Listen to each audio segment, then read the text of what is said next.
Bonjour. Je vous remercie d'être finalement si nombreux à venir écouter donc, toutes les péripéties du département des Antiquités orientales. Donc moi, je vous parlerai plus précisément donc, de la réception par le public des collections et des salles du département des Antiquités orientales, mais en me focalisant plus particulièrement sur la presse, qui bien sûr va permettre donc au public de connaître, d'être avisé de la création du département, être avisé de l'entrée des nouvelles collections, et puis éventuellement comment on a réagi devant certaines parties en quelque sorte de la collection. Si l'on s'arrête au musée du Louvre devant ces vitrines de Monsieur de Sarzec, où dorment des reliques 50 fois centenaires, on est saisi d'une sorte d'effroi, en songeant à ce défilé ininterrompu de races et de peuples qui sont venus en quête de joie et de victoire, travailler sous le soleil, marcher au combat et se coucher dans la tombe. En 1899, dans une de ses chroniques littéraires du journal Le Temps, Gaston Deschamps exprime son impression devant les vestiges de la civilisation sumérienne exhumés à Tello. Non, je ne peux plus. Exhumés donc à Tello et présentés au département des Antiquités orientales. La réaction de cet ancien pensionnaire de l'école française d'Athènes, qui connaît bien l'Orient, témoigne de la spécificité de ces civilisations consacrées par le décret du 20 août 1881 qui scellait la séparation, je cite, des salles assyriennes, du musée juif, de la salle des grands monuments phéniciens du département des Antiques. Une spécificité qui s'affirme pendant la période précédant la Première Guerre mondiale, dans la mesure où le nouveau département accroît considérablement ses collections, grâce surtout à des fouilles productives, en Perse notamment, en vertu d'accords diplomatiques donc, qui favorisaient les recherches archéologiques. Après l'entrée en 1881 de l'essentiel de la collection sumérienne, découverte en territoire ottoman, sans ignorer l'arrivée d'autres collections, les acquisitions et les donations diverses, ce sont principalement les fouilles faites en Perse, surtout à Suse, qui contribuèrent à l'accroissement des collections. Après les vestiges achéménides, rapportés en 1886 par Marcel et Jeanne de la Foix et présentés au public 2 ans plus tard, à partir de 1901, ce sont les collections élamites et les grands monuments de la Mésopotamie voisine, rasés jadis par les souverains de Suse, résultat des recherches de Jacques de Morgan à la tête de la délégation scientifique française en Perse. Ainsi, pendant cette période du XIXe siècle finissant, des pans entiers de l'histoire de l'Orient antique sont dévoilés. Reste à savoir si, en dehors du cercle étroit des orientalistes, ces collections ont suscité l'intérêt du public, et je me fonderai essentiellement sur la presse. Décidément, je ne suis pas douée.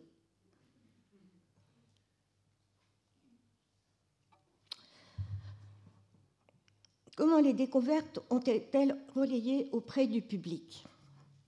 C'est par la presse quotidienne, Le Temps, Le Figaro, le Journal des débats, etc., et par les revues spécialisées, plus spécialisées, comme la Gazette des Beaux-Arts, que le public put connaître les étapes de formation et d'enrichissement du nouveau département.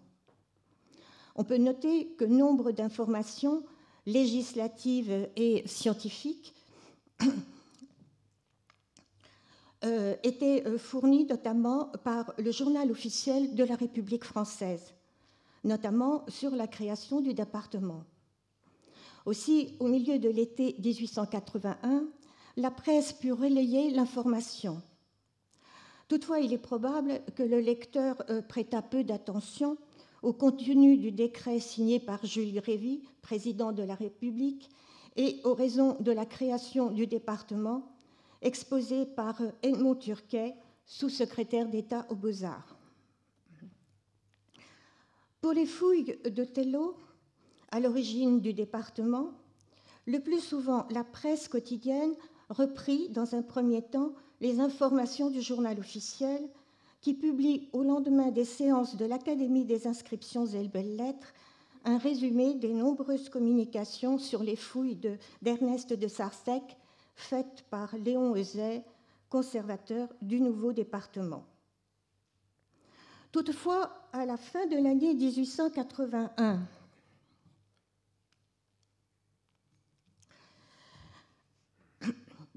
à la fin de l'année 1981, eh bien, je dirais que les informations sortent en quelque sorte, sont moins confidentielles. Et c'est ainsi notamment qu'au début, à la fin de l'année 81, Léon Heuzet, dans la très scientifique revue archéologique, va donner un certain nombre d'informations. Joachim Ménan, dans la Gazette des Beaux-Arts, puis Gaston Maspero, dans le Journal des débats,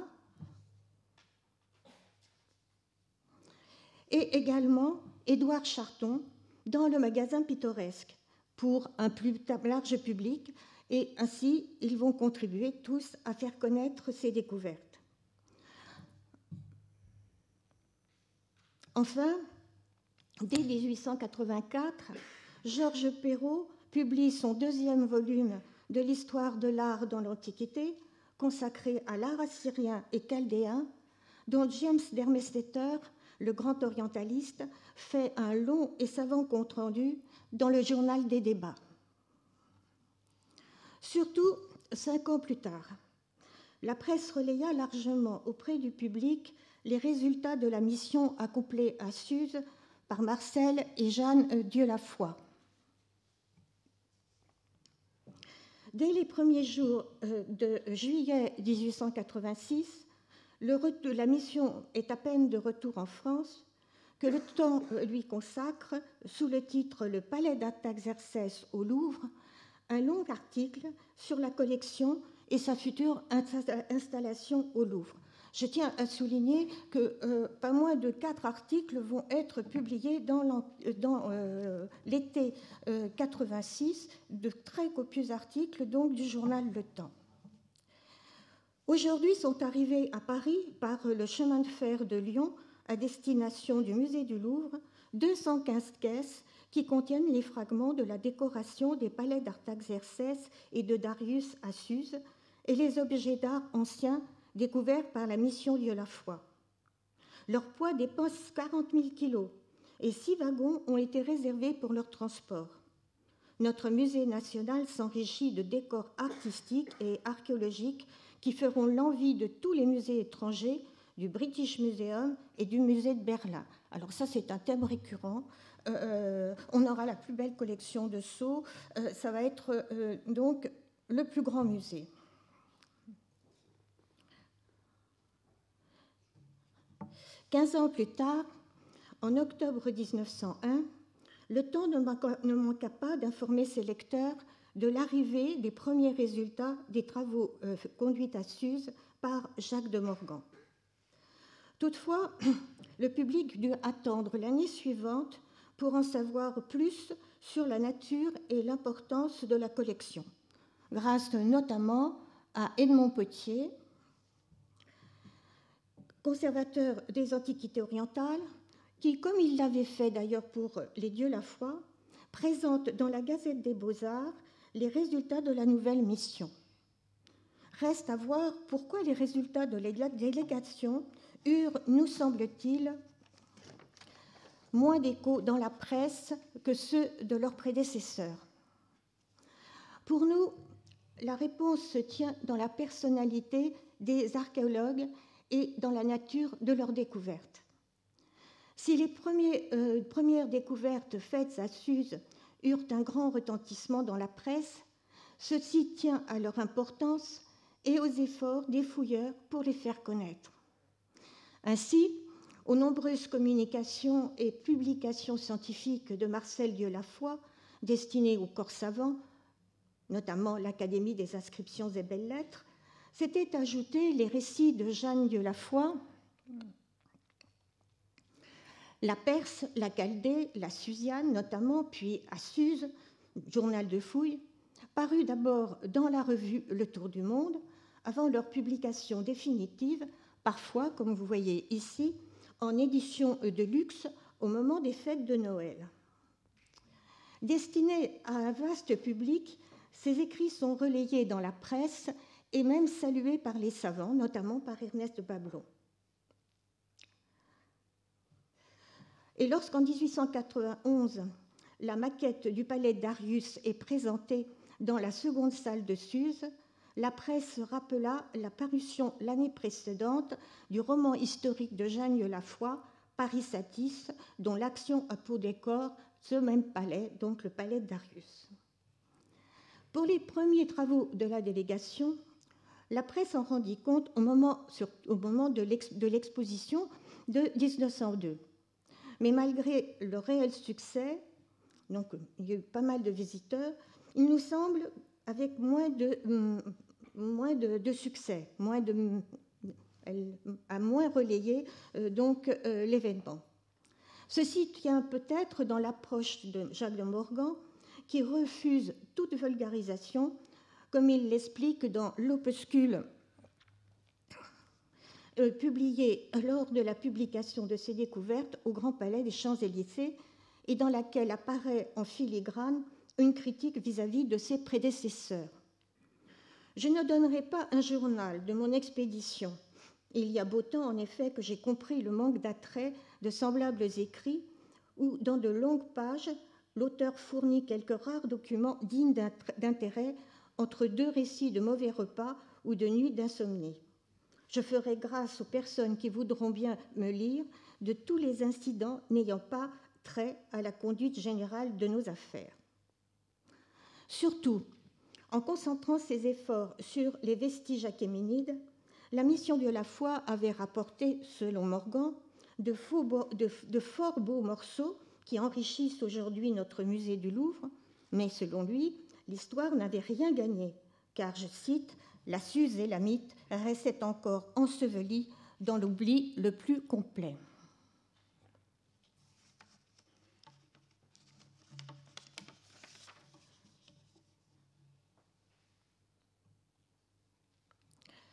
Le 6 juin 1888, les salles 6 et 8 et 7, destinées respectivement à accueillir une partie des collections Sarzec et celle des Dieulafoy, sont inaugurées par le président Sadi Carnot.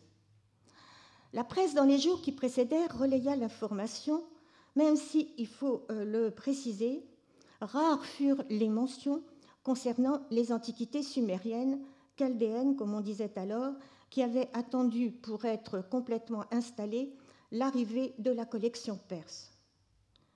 Pour celle-ci, dès la fin août 1886, le chroniqueur du Temps explique, je cite, « Monsieur de Ronchot, directeur des musées nationaux, radieux d'une aussi bonne fortune, fait aménager pour donner une hospitalité convenable à ces précieux vestiges de l'Antiquité perse 2 vastes salles au premier étage de la colonnade de Perrault. » Plus d'1 an avant l'ouverture des salles, le public eut des détails sur les découvertes. Une partie de la collection de Suse ayant été temporairement exposée à la fin de l'année 1886 est largement décrite par la presse. Surtout, les jours précédant l'inauguration, les Dieulafoy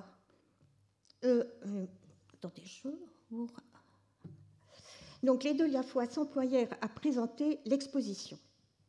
Ainsi, fort de toutes ces explications, le petit journal fait pour ses lecteurs une présentation géographique et historique de la Susiane et des Perses, rappelle les anciennes fouilles de Loftus, les circonstances de la reprise des travaux, les difficultés et les premières informations sur la mise en place de la collection. Je cite, « Ces collections auxquelles on a joint celles rapportées de Chaldée par M. de Sarzec occupent 3 salles en façade sur la colonnade du Louvre. 2 seulement sont terminées. Elles ont reçu une décoration appropriée d'un genre assyrien qui fait grand honneur à l'architecte du Louvre, M. Guillaume. On reviendra sur la question. Il lui a fallu, en outre, étayer d'une façon spéciale ces salles situées au premier étage, car le poids des pans de murailles exposés eût été de nature à effondrer le plancher. Les informations sont d'autant plus précises que la presse a été spécialement invitée à une visite de la collection assurée surtout par Jeanne Dieulafoy.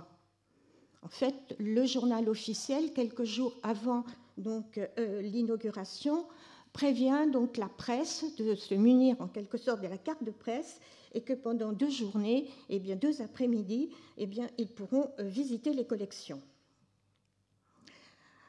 Les informations donc sont d'autant plus précises que la presse a été spécialement donc invitée et c'est Jeanne Dieulafoy donc qui va surtout assumer ces visites.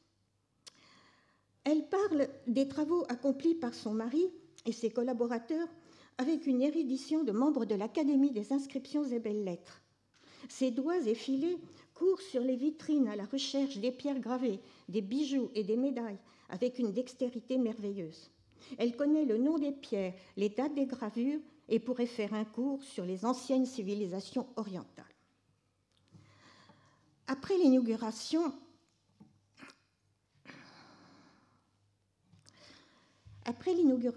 la presse fit part de ses impressions sur les résultats de la mission et sur la présentation voulue par Edmond Guillaume. Si on constate un concert de louanges pour le travail des fouilleurs, en revanche, le décor ne fait pas l'unanimité. Surtout le décor assyrien, emprunté par Charles Lamère au relevé de Félix Thomas à Khorsabad, qui pour beaucoup s'harmonise mal avec les vestiges de Suse, et rares sont les journaux comme le Journal des débats qui jugent le décor approprié. Dans la chronique des arts et de la curiosité, si Louis Gons, rédacteur en chef de la Gazette des Beaux-Arts et grand spécialiste de l'art japonais, juge la présentation des objets des Dieulafoy comme excellente, il pronostique: la décoration de la salle, œuvre personnelle de monsieur l'architecte du Louvre, soulèvera des appréciations très diverses, et nous le craignons plus de critiques que d'éloges. Les tons voyants de cette décoration, d'un dessin prétentieux et faux, jurent absolument, selon nous, avec l'aspect doux et sévère des revêtements de terre émaillée du palais de Darius. Effectivement, les critiques ne manquèrent pas, que ce soit le Gil Blas, le soleil, même le temps sera très sévère. La critique a été tellement importante de la part de certains journaux que le directeur de la revue La Construction moderne, Plana, va écrire un long article pour justement venir à la rescousse de l'architecte Guillaume et bien sûr dire que les journalistes n'y connaissaient rien. Le Temps lui-même dit, qui est beaucoup soutenu donc la mission Dieulafoy et qui a beaucoup encensé en quelque sorte les collections, écrit: les rouges des murs et les bleus de la voûte de pénétration des 2 salles ne conviennent guère à la tonalité paisible de ces faïences âgées de plus de 2000 ans. Et si les ornements de plafond font grand honneur à l'érudition de l'architecte, était-ce bien leur place autour d'objets dont on voudrait goûter les beautés d'une façon tout à fait exclusive. Surtout, on critiqua le coût d'installation. En revanche, on a beaucoup insisté sur les résultats de la mission qui avait obtenu des résultats très importants avec un budget très limité. Ainsi, en 1891, le Journal des débats écrit à propos de la seconde salle de Suse: il est pourtant un peu dur, alors que l'indispensable ne se fait pas et que tant de tableaux de l'école française restent entassés dans les magasins faute de place, de voir gaspiller sans aucun profit pour le public, pour le Louvre ni pour l'art, en travaux plus ou moins inutiles, les deniers des contribuables. Et cependant, dans les salles Dieu-la-Foi, de nouvelles peintures murales vont témoigner de la prodigalité et du génie de nos architectes. Alors vous voyez ici notamment donc la reconstitution de la salle à colonnes du palais de Darius et surtout les panoramas qui sont tout autour de la pièce, de la salle, qui était l'œuvre des décorateurs de théâtre, donc Chaperon et Jambon.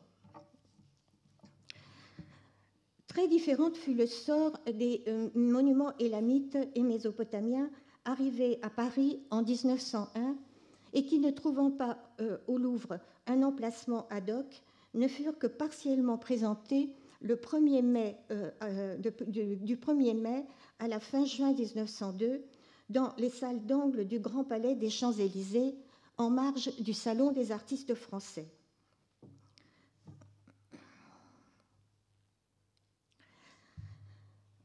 Si l'on s'en tient aux réactions de la presse, même si elles provoquèrent un grand intérêt chez les visiteurs du salon, elles ne suscitèrent pas le même engouement que les vestiges rapportés par les Dieu-la-Foi.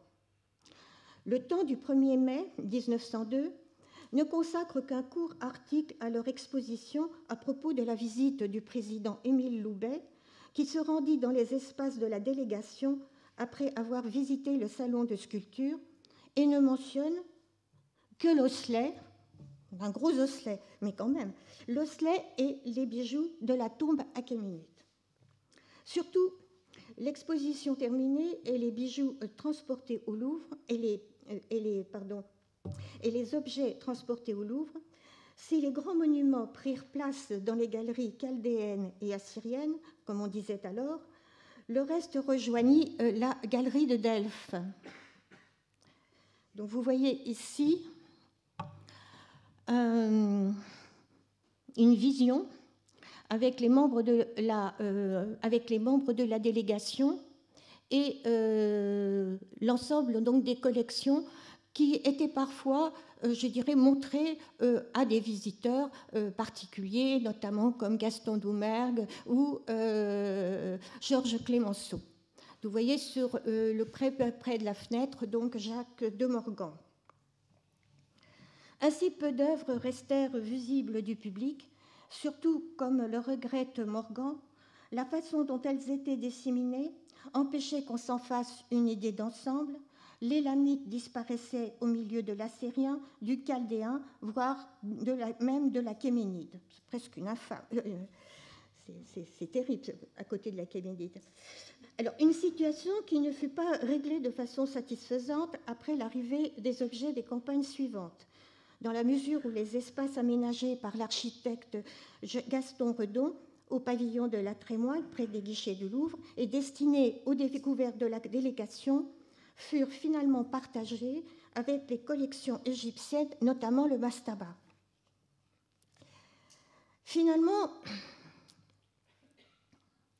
le 3 juillet 1902, la salle Morgan était inaugurée. Le journal officiel indique que les Koudourou, l'obélisque de Manish-Toussou, la stèle de Naram-Sin, le code d'Hammurabi et les bijoux achéménides sont exposés à cette occasion. Sont exposés et la presse va donner donc de plus amples informations.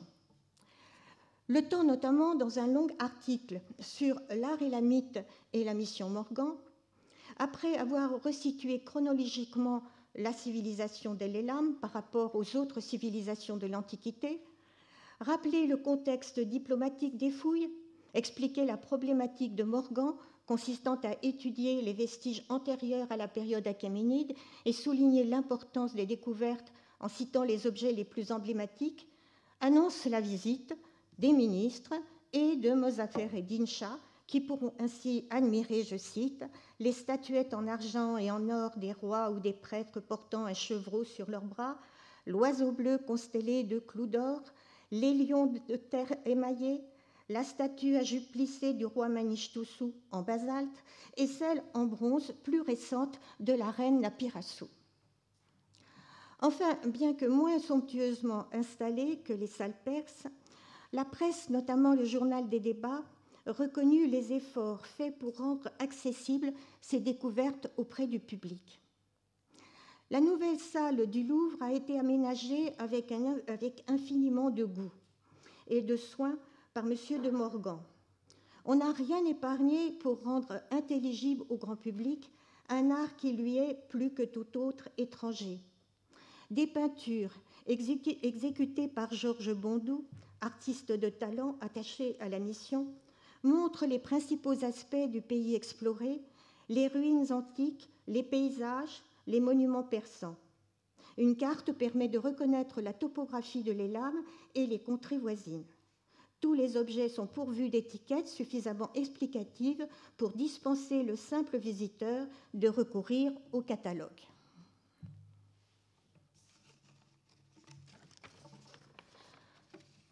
Parmi les objets rapportés, la presse puis le visiteur firent leur sélection. Pour ceux rapportés par les dieux de la foi, si certaines découvertes comme le chapiteau colossal furent très remarquées, ce sont les grands panneaux des archers perses qui retinrent l'attention. En témoigne la réaction de Huysmans qui, dans une lettre à un ami, montre l'enthousiasme qu'il a éprouvé donc devant les frises des archers. Dès 1886, après avoir vu ce décor dans un remontage provisoire, le chroniqueur du Temps pressent l'accueil du public.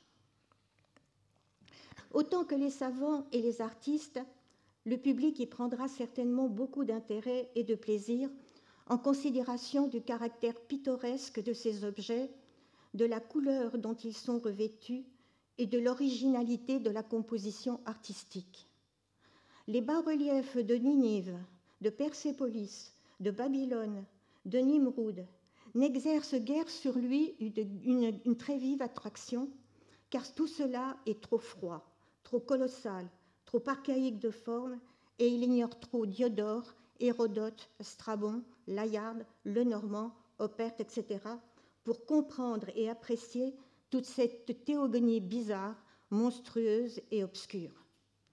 Mais quand il se trouvera en présence de tous ces fragments de frises en terre émaillée, d'une coloration éclatante, variée, gaie à l'œil, de personnages en relief, aux costumes représentés au naturel, aux chairs vivantes, il saura voir et il aura une perception agréable et facile de ces monuments. Surtout, l'exposition des panneaux de briques à glaçure révèle une adéquation entre une aspiration artistique et une découverte archéologique.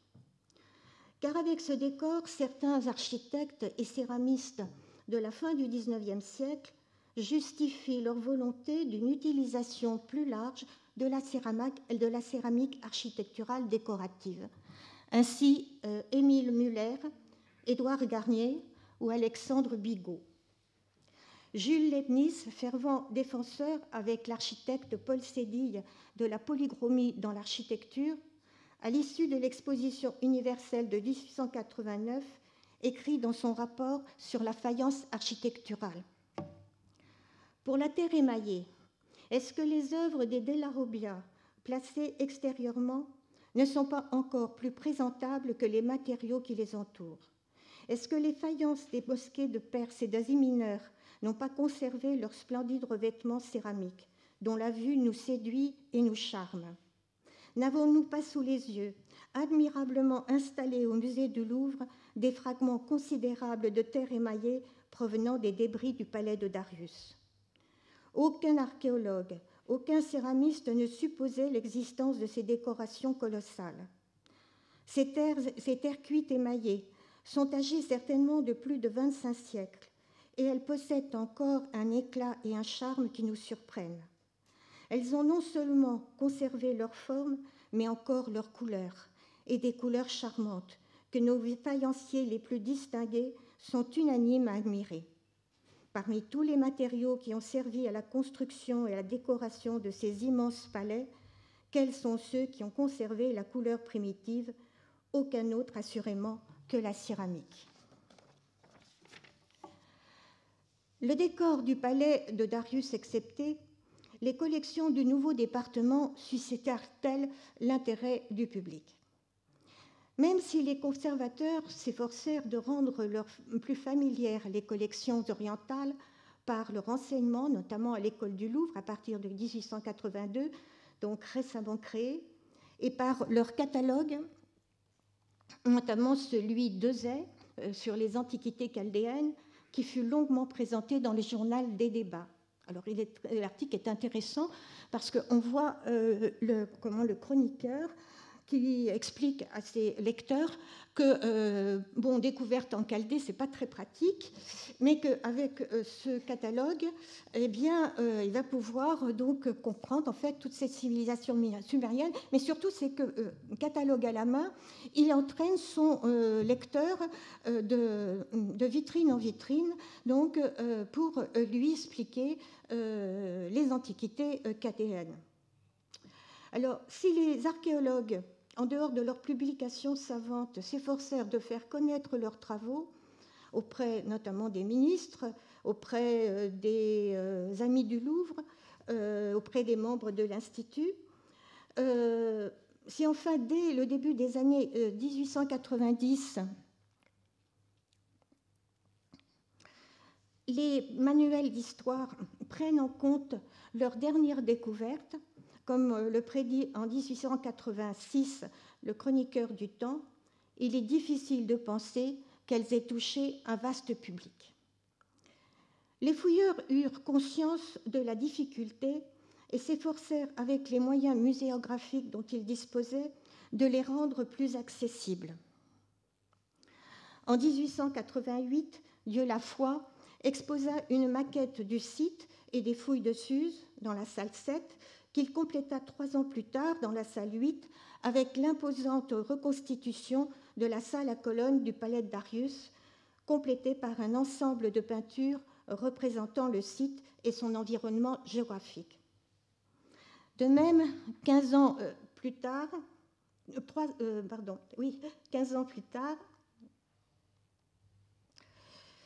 au pavillon de la Trémoille, Morgan associa donc à ses découvertes les peintures de Bondou. À cette occasion, il expliquait « Les objets d'art chaldéens, élamites et assyriens, les textes cunéiformes, tels que soit leur intérêt, ne sont certes pas attrayants pour un public inaccoutumé à l'Orient antique. Ces arts, cette écriture sont si éloignés de ceux vers lesquels nous porte notre éducation qu'à moins d'en avoir fait une étude spéciale, nous avons peine à les concevoir. Aussi ai-je pensé qu'il était de mon devoir d'initier par la peinture le visiteur à l'ambiance dans laquelle ces œuvres ont été conçues. » Je vous remercie.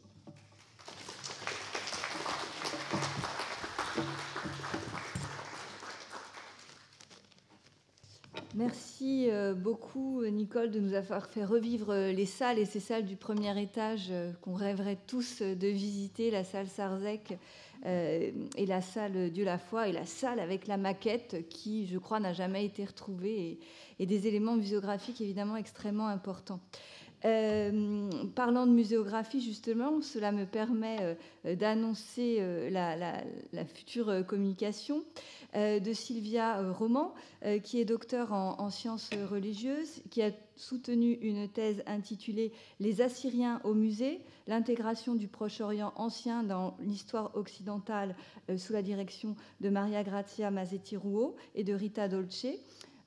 Sylvia Roman est membre de l'UMR 81-67 Orient et Méditerranée et elle connaît très bien le monde des musées et des expositions puisqu'elle est la chef du service des expositions au château de Versailles. Donc je remercie beaucoup Sylvia Roman d'avoir accepté de venir nous présenter la création des départements des antiquités orientales dans les grands musées européens.